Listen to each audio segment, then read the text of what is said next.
મિત્રો, આજે આપણે જોઈએ વર્ગ સરીસૃપ એટલે કે રેપ્ટાઇલાના લક્ષણો જોઈશું. વર્ગ સરીસૃપ અથવા રેપ્ટાઇલ્સ, રેપ્ટલ અથવા રેપ્ટમ એનો અર્થ થાય સરકવું અથવા તો પેટે ઘસડીને ચાલવું, જેને સુસંસ્કૃત ભાષામાં વિસર્પિતા અથવા તો ક્રીપિંગ તરીકે ઓળખવામાં આવે. એટલે પેટે ઘસડાઈને ચાલતા પ્રાણીઓને સરીસૃપ તરીકે ઓળખાય છે. હવે મિત્રો, તમે જાણો છો કે આ પ્રાણીઓનું વર્ગીકરણ આપણે જ્યારે જોતા હોઈએ ત્યારે પહેલું વિધાન આપણે શું લખવું પડે? આપેલો નમૂનો તે સરીસૃપનો છે જેનું ઉદાહરણ ખાલી જગ્યા છે. જેનું વર્ગીકરણ આ પ્રમાણે થાય, જેમાં સૃષ્ટિ તરીકે આપણે જોઈએ છીએ યુકેરિયોટા. એટલે એનો મતલબ એ થયો કે આ પ્રાણીઓના કોષો સુકોષકેન્દ્રીય રચના ધરાવે છે, પટલીય અંગિકાઓની હાજરી ધરાવે છે અને તે પેશીય સંરચના ધરાવે છે. ઉપસૃષ્ટિ તરીકે આપણે એકમ લઈએ છીએ જેમાં યુમેટાઝોઆ લખીએ છીએ, એટલે કે બહુકોષીય પેશીધારી પ્રાણીઓ શ્રમ વિભાજનની હાજરી ધરાવતા પ્રાણીઓ છે. ઉપસૃષ્ટિ યુમેટાઝોઆ પછી સમુદાય આપણે લખીએ છીએ મેરુદંડી, કારણ કે આ પ્રાણીઓ ગર્ભ વિકાસે મેરુદંડની રચના ધરાવે માટે તેને કોડ્રેટા અથવા મેરુદંડી તરીકે ઓળખાશે. ઉપસમુદાય તરીકે આપણે લખીએ છીએ પૃષ્ઠવંશી, કારણ કે આ પ્રાણીઓ ગર્ભ વિકાસે નિર્માણ પામેલા મેરુદંડનું કરોડ સ્તંભમાં રૂપાંતરણ દર્શાવે છે માટે તેને ઉપસમુદાય પૃષ્ઠવંશી તરીકે ઓળખાય. ધડની પશ્ચ બાજુએ પશ્ચ ગુદા પૂંછની રચના ધરાવે. અને હવે આપણે લખીએ છીએ અનુસમુદાય તરીકે હનુધારી લખવામાં આવે છે, એટલે કે મુખ ગુહામાં દાંત અને જડબાની હાજરી ધરાવતા પ્રાણીઓ તરીકે ઓળખાવી શકાય. એટલે મુખગુહા સ્વતંત્ર પાચન માર્ગના ભાગ સ્વરૂપે અસ્તિત્વ ધરાવતી જોવા મળશે. પ્રવર્ગ તરીકે આપણે લખીએ છીએ ચતુષ્પાદ. મગજનું રક્ષણ કરવા માટે મસ્તક પેટીની રચના ધરાવે. 4 ઉપાંગો દ્વારા પ્રચલનની ક્ષમતા ધરાવે છે. તો આવા પ્રાણીઓને ચતુષ્પાદ તરીકે ઓળખવામાં આવે, જેની અંદર આપણે લખીએ છીએ વર્ગ સરીસૃપ, એટલે કે તેને પેટે ઘસડાઈને ચાલતા પ્રાણીઓ તરીકે અથવા તો શરીર દ્વારા સરકતા પ્રાણીઓ તરીકે ઓળખાવીએ છીએ. હવે ઉભયજીવી કરતાં સરીસૃપ વર્ગના પ્રાણીઓ વધારે ઉદ્વિકસિત છે, કારણ કે અમુક પ્રાણીઓ તેની અંદર તે ઉપાંગોની રચના ધરાવે છે, જ્યારે અમુક પ્રાણીઓ ઉપાંગોની રચના ધરાવતા નથી.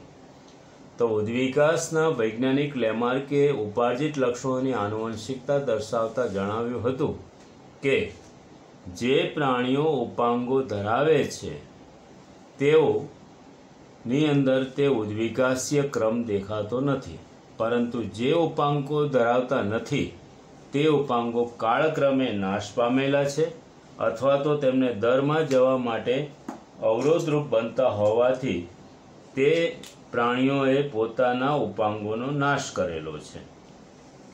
એટલે આ પ્રમાણે તે પ્રાણીઓ ઉદ્વિકાસીય ક્રમમાં ઉપાંગવિહીન પ્રાણીઓ તે ઉદ્વિકાસિત તરીકે ઓળખવામાં આવશે. ચલો મિત્રો, હવે આપણે જોઈએ તેના વર્ગના વિવિધ લક્ષણો. પહેલું લક્ષણ છે વસવાટ અથવા નિવાસ. તો આ પ્રાણીઓ જે આવેલા છે તે જલજ તેમજ સ્થલજ નિવાસસ્થાન ધરાવે છે. જલજ તેમજ સ્થલજ નિવાસ ધરાવે છે. મીઠા તેમજ ખારા પાણીમાં, મીઠા તેમજ ખારા પાણીમાં નિવાસ ધરાવે. જે જલજ પ્રાણીઓ હોય તે આ રીતે નિવાસ કરી શકે. દર બનાવીને, એટલે કે દર નિવાસી કે ટ્યુબ નિવાસી પ્રાણીઓ તરીકે ઓળખાય. નિવાસી પ્રાણીઓ કહેવાશે. એકાકી કે વસાહતી સ્વરૂપે જોવા મળે છે. વળી આ પ્રાણીઓની શરીર રચના એક વિશિષ્ટ પ્રકારની શરીર રચના તરીકે ઓળખવામાં આવે. અગ્રબાજુએ આવેલી રચના તે શીર્ષની બનેલી છે. ત્યારબાદ આવેલો ગ્રીવા પ્રદેશ, પછીનો ધડ પ્રદેશ અને છેલ્લે પૂંછડીની રચના ધરાવે. શરીર મોટે ભાગે નળાકાર હોય છે. તેઓ વિવિધ રચના ધરાવે છે. અમુક પ્રાણીઓ ઉપાંગો ધરાવે. અમુક પ્રાણીઓ ઉપાંગો રહિત હોય છે. પરંતુ બધા જ પ્રાણીઓ વિસર્પિતાનો ગુણ ધરાવે છે. એટલે કે શરીર દ્વારા સરકતા પ્રાણીઓ તરીકે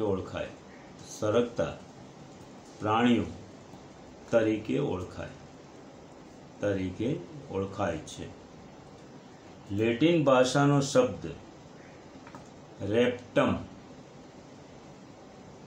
એટલે કે સરકવું થાય છે, જેના ઉપરથી આપણે શબ્દ વાપરેલો છે રેપ્ટાઇલા.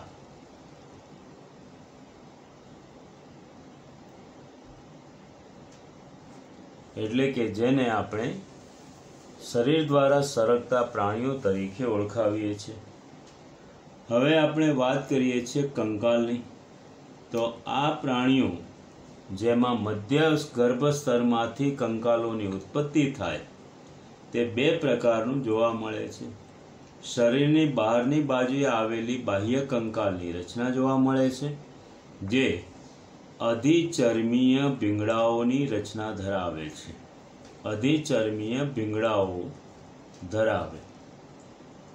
જેનું કાળક્રમે તેઓ વારંવાર નિર્મોચન પણ કરે છે. અધિચર્મીય ભીંગડા જે આવેલા હોય તેને પ્રશલ્કો અથવા સ્કૂટર્સ તરીકે ઓળખવામાં આવે છે. અહીં આ પ્રાણીઓની વિશિષ્ટતામાં બીજી પણ એક વિશેષતા જોવા મળે કે શીર્ષ પ્રદેશ જે છે એ કાસ્તિમય રચના ધરાવે છે. એટલે કે મસ્તકની રચના કાસ્તિમય મસ્તક પેટીમાં આવરિત થયેલી હોય છે. અસ્થિ તેમજ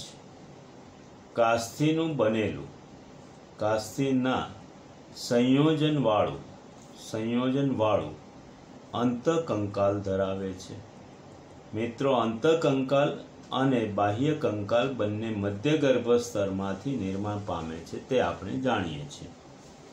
ખંડતા સમખંડીય સંરચના ધરાવે છે.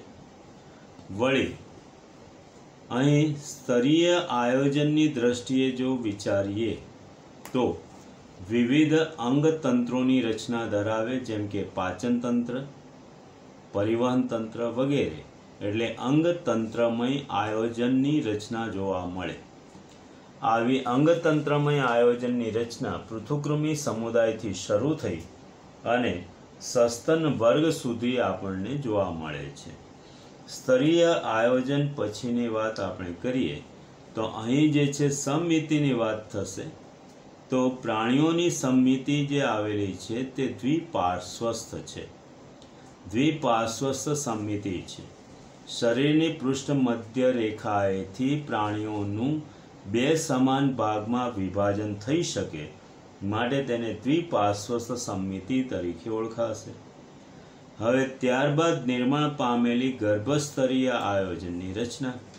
તો આ પ્રાણીઓ ગર્ભ વિકાસ દરમિયાન બાહ્ય, મધ્ય અને અંતઃગર્ભસ્તર ધરાવે છે, માટે ત્રિગર્ભસ્તરીય આયોજન તરીકે ઓળખાશે.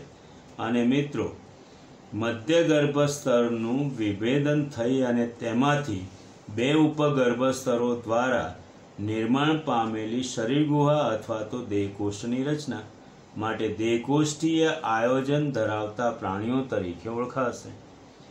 હવે આ પ્રાણીઓની અંદર જોવા મળતી અન્ય રચનાને પણ આપણે જોઈ લઈએ. તો પ્રાણીઓની અંદર જોવા મળતી અન્ય રચનાને જો આપણે આગળ વધીએ છીએ તો અહીં જોવા મળશે. તો એક રચના જે છે મેરુદંડની છે. પ્રાણીઓ ગર્ભ વિકાસે મધ્ય ગર્ભસ્તરમાંથી મેરુદંડની રચના ધરાવે છે, માટે આ પ્રાણીઓને મેરુદંડી પ્રાણીઓ તરીકે ઓળખાશે. પુખ્ત અવસ્થાએ આ પ્રાણીઓ મેરુદંડનું રૂપાંતરણ કરોડ સ્તંભમાં દર્શાવે. માટે આવા પ્રાણીઓને પૃષ્ઠવંશી પ્રાણીઓ તરીકે ઓળખાશે. પૃષ્ઠવંશી પ્રાણીઓ કહેવાય છે. મેરુદંડી પ્રાણીઓ જે આવેલા છે ત્યારબાદ આપણે એકમ લઈએ છીએ પાચન માર્ગ. તો આ પ્રાણીઓની અંદર પાચન માર્ગ, જેમાં મુખ ગુહા લાંબી અને પહોળી જોવા મળે, જે માંસાહારી પ્રાણીઓનું લક્ષણ છે. ત્યારબાદ મુખ્ય પાચન અંગોની રચના આવેલી હોય છે. મુખ્ય પાચન અંગો અને તેની સાથે સહાય કરતા સહાયક પાચન અંગો આવેલા હોય છે.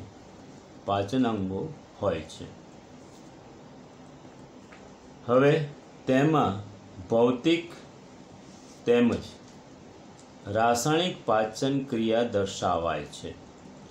એટલે કે પદાર્થના અથવા ખોરાકના સ્વરૂપમાં ફેરફાર થાય તો તેને ભૌતિક પાચન તરીકે ઓળખાશે. પરંતુ ઉત્સેચકો અને અંતઃસ્રાવો દ્વારા કાર્બનિક પદાર્થોનું સરળ અકાર્બનિક પદાર્થોમાં રૂપાંતરણ થાય તો તે ક્રિયાને અહીં રાસાયણિક પાચન ક્રિયા તરીકે ઓળખવામાં આવે. પરિવહન તંત્રની વાત કરીએ તો મિત્રો, પરિવહન તંત્ર હંમેશા અહીં બંધ પ્રકારનું જોવા મળે. બંધ પ્રકારના પરિવહન તંત્રની શરૂઆત ઘણા લાંબા સમયથી થયેલી છે. સૌપ્રથમ પૃથુકૃમિ સમુદાયના પ્રાણીઓ પછી નુપુરક સમુદાયમાં આપણને જોવા મળેલું હતું. એટલે સૌપ્રથમ બંધ પ્રકારનું પરિવહન તંત્ર એ સાચા દેહકોષ્ઠી પ્રાણીઓથી શરૂઆત થયું. ત્યારબાદ આપણને અહીં ખુલ્લા પ્રકારનું પરિવહન તંત્ર સંધિપાદ અને મૃદુકાયમાં જોવા મળે છે. અને ત્યાર પછી બધામાં જ બંધ પ્રકારનું પરિવહન તંત્ર જોવા મળે. હૃદયના વિકાસ થતાં અહીંયા ત્રિખંડીય હૃદય વિકાસ પામેલું હોય છે, જેમાં બે કર્ણક, જમણું અને ડાબું કર્ણક જોવા મળે અને એક ક્ષેપક હોય છે. એક ક્ષેપક ધરાવે, જેમાં એક ક્ષેપકને વિભાજિત કરતો એટલે કે અર્ધવિભાજિત કે નિર્માણ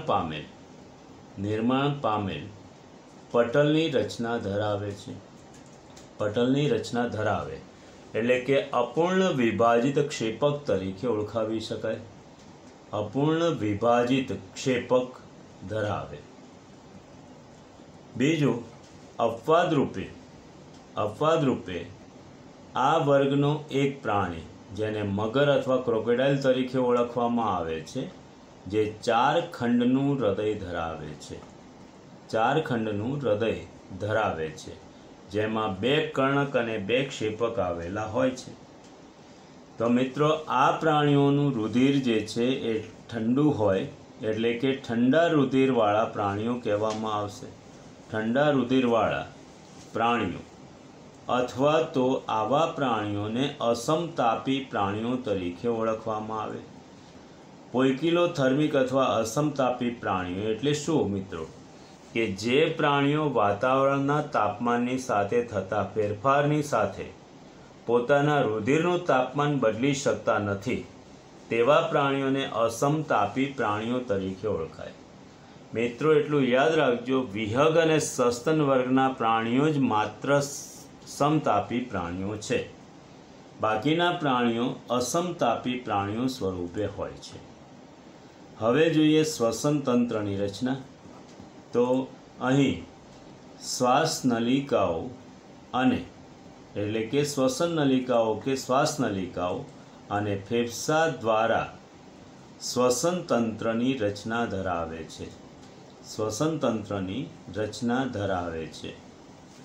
જારક પ્રકારનું શ્વસન દર્શાવે છે. જારક શ્વસન દર્શાવે.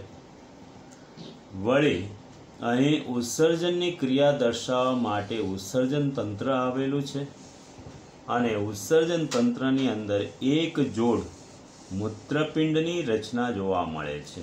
મૂત્રપિંડ હોય છે. વળી નિવાહિકા તંત્ર શુદ્ધિકરણ માટે જોવા મળે. નિવાહિકા તંત્ર ધરાવે. આ પ્રાણીઓ યુરિક એસિડ સ્વરૂપે મુખ્ય ઉત્સર્ગ દ્રવ્ય ધરાવે છે. ઉત્સર્ગ દ્રવ્ય ધરાવે માટે તેમને યુરિક એસિડ ત્યાગી પ્રાણીઓ તરીકે ઓળખવામાં આવે. યુરિક એસિડ ત્યાગી પ્રાણીઓ તરીકે ઓળખાય છે.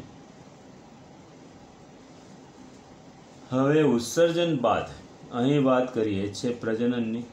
તો આ પ્રાણીઓ એકલિંગી છે, લિંગભેદ ધરાવે છે, આંતરિક અને બાહ્ય, અને તેઓ દ્વિગૃહી પ્રાણીઓ તરીકે ઓળખાય છે. મોટાભાગના પ્રાણીઓ અંડપ્રસવી છે અને પ્રજનન માટે મૈથુન ક્રિયા દર્શાવે છે. મૈથુન ક્રિયા દર્શાવે. વળી અહીં ફલનની ક્રિયા શરીરની અંદર થાય છે માટે અંતઃફલન ધરાવતા પ્રાણીઓ, પણ શરીરની બહાર ગર્ભ વિકાસ થાય છે માટે બાહ્ય ગર્ભ વિકાસક તરીકે ઓળખાશે. ડિંભની રચના દર્શાવાતી નથી અને વિકાસ પણ સીધો જોવા મળે છે, એટલે કે ડિંભાવસ્થાનો અભાવ છે. ડિંભાવસ્થાનો અભાવ માટે પ્રત્યક્ષ કે સીધો વિકાસ ધરાવે. તો મિત્રો હવે અહીંયા આગળ જોઈએ કે અન્ય લક્ષણોની અંદર પણ આપણને જોવા મળશે. હવેની વાત આપણે કરીએ છીએ તો પોષણ પદ્ધતિની વાત થાય. તો આ પ્રાણીઓ જે આવેલા છે તે વિષમપોષી પ્રાણીઓ છે. મોટાભાગના કીટભક્ષી પ્રાણીઓ તરીકે હોય છે. અમુક પ્રાણીઓ પ્રાણીસમ પોષણ પદ્ધતિ ધરાવે છે. પ્રાણીસમ પોષણ ધરાવે.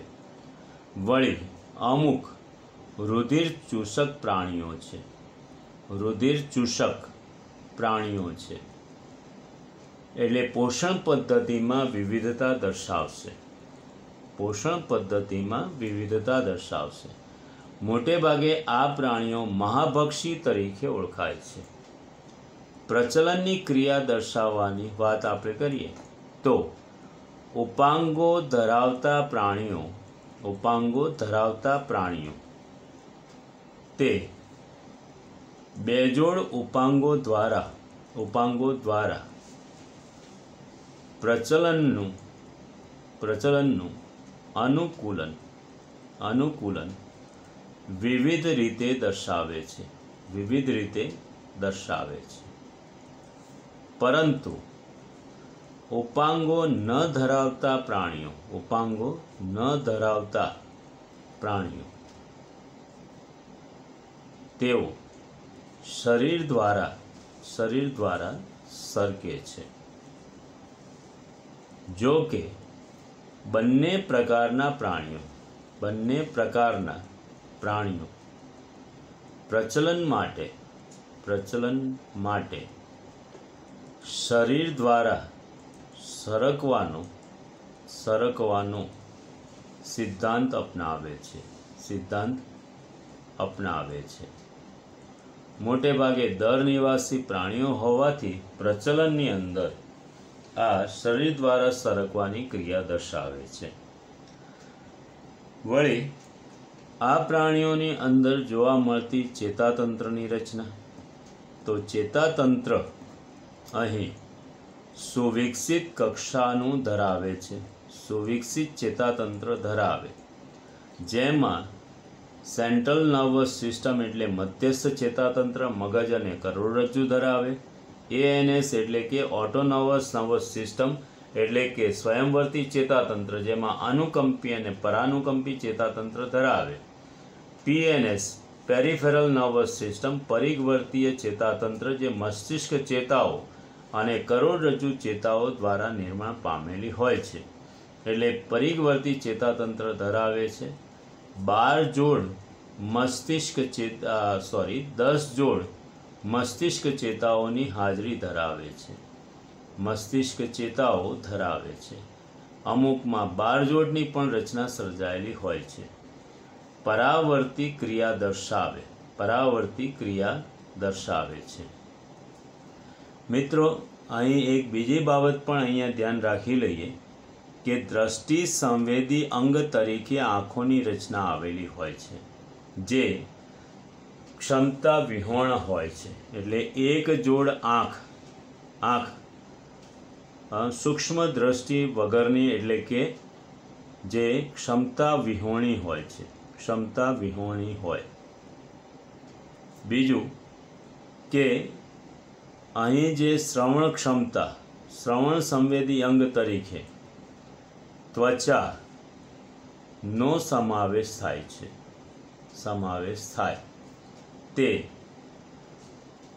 પારધ્વનિક અવાજને સાંભળે છે, અવાજને ઝીલી લે છે. અહીં મધ્યકર્ણ અને અંતઃકર્ણનો વિકાસ થયેલો હોય છે, અંતઃકર્ણનો વિકાસ થયેલો હોય છે. બાહ્યકર્ણ છિદ્ર સ્વરૂપે હોય છે, બાહ્યકર્ણ છિદ્ર સ્વરૂપે છે. વળી આ પ્રાણીઓના વિવિધ ઉદાહરણો પણ આપણે જોઈએ કે ઘણા બધા પ્રાણીઓ જે આ સમુદાયની અંદર આવેલા છે જેની અંદર દરિયાઈ કાચબો જેને અંગ્રેજીમાં ટર્ટલ તરીકે ઓળખવામાં આવે છે, જેને અંગ્રેજીમાં ટર્ટલ તરીકે ઓળખાય છે, જેનું વૈજ્ઞાનિક નામ છે ચેલોન. તેવી જ રીતે બીજો જે કાચબાની વાત આપણે કરીએ છીએ જે સ્થલજ કાચબા તરીકે ઓળખવામાં આવે, જેને ટોર્ટોઇસ તરીકે ઓળખવામાં આવે છે, ટોર્ટોઇસ. આ જે પ્રાણી છે તેનું વૈજ્ઞાનિક નામ છે ટેસ્ટુડો, તેની વૈજ્ઞાનિક પ્રજાતિ છે. વૃક્ષ ઉપર જોવા મળતી ગરોળી એટલે ટ્રી લિઝાર્ડ તરીકે ઓળખવામાં આવે, જેને કાચિંડો પણ કહેવાય છે, જેનું વૈજ્ઞાનિક નામ છે કેમિલિયોન, જે રંગ પરિવર્તન માટે ફેમસ અથવા તો જાણીતું પ્રાણી છે. ગાર્ડન લિઝાર્ડ અથવા બગીચાની ગરોળી તરીકે ઓળખાતું પ્રાણી, જેનું વૈજ્ઞાનિક નામ છે કેલોટિસ તરીકે ઓળખાય છે. એવી જ રીતે મગર, જે ક્રોકોડાઇલ અંગ્રેજીમાં કહેવાય છે, જેનું વૈજ્ઞાનિક નામ છે ક્રોકોડિલસ, જેની વૈજ્ઞાનિક પ્રજાતિ તરીકે ઓળખાશે. અને એવું જ ઘડિયાળ એટલે કે તેને એલિગેટર તરીકે ઓળખવામાં આવે છે, એલિગેટર તરીકે ઓળખાય છે.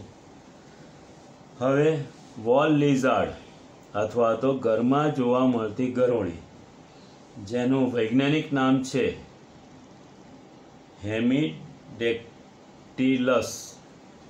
હેમિડેક્ટિલસ તરીકે ઓળખાય છે. ઝેરી સાપ જેને નાગ પણ કહેવાય છે, જેનું વૈજ્ઞાનિક નામ છે નાઝા.